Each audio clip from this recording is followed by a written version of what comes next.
If you follow my videos and articles regularly, you know that I feed homemade dog food, and I also share lots of recipes, tips, and tricks for pet owners that are looking to do the same thing. One of the most common questions I get asked is how to transition your dog to homemade dog food. It's actually similar to transitioning your pet from any food. So this video is on how to switch dog food. And this can be used for homemade diets, for commercial foods.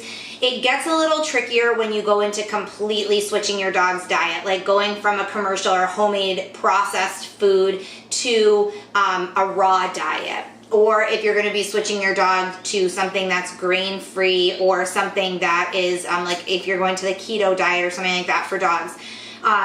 When you change a dog's diet that drastically, it maybe makes a difference, and you have to go even more gradually because there are so many digestive issues that can come up. But if you're switching from one commercial food to another, if you're switching from commercial food to a homemade diet, or from one homemade diet to another, this is a baseline of how to do it. So gradual is key when you're switching dog food. You don't want to cause digestive upset, and if you just take one commercial food away and bring in a different brand, a different recipe, it could cause issues with your dog's digestive tract. Most commonly, you might notice nausea and diarrhea. Diarrhea is probably the most common one. Your dog can still digest the food, it's just a different blend, and it upsets their stomach a little and causes diarrhea.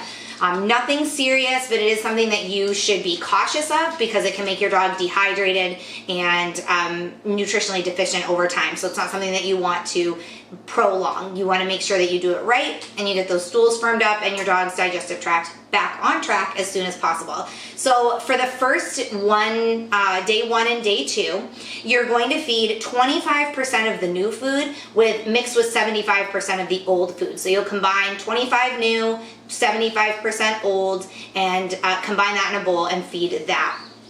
You want to make sure you really mix it up so that it's not like, you get to the bottom and it's all new food, or, vice versa, the new food's all on top. You want to mix it up really well. On day 3 and 4, you're going to do a 50-50 mix. So 50% old food, 50% new food, mix it up really well in the same bowl.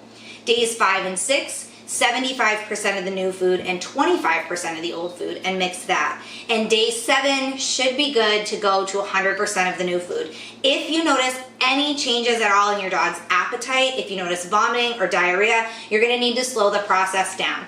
For some dogs with a more sensitive digestive tract, you might need to stretch this out over 10 days or even 2 weeks. So all you would do is instead of day 1 and 2, doing the 25% and 75, you might do day 1, 2, and 3, or day 1, 2, 3, and 4 for a dog that has a really sensitive digestive tract. So you just stretch those percentages of the mix out for a few extra days if necessary.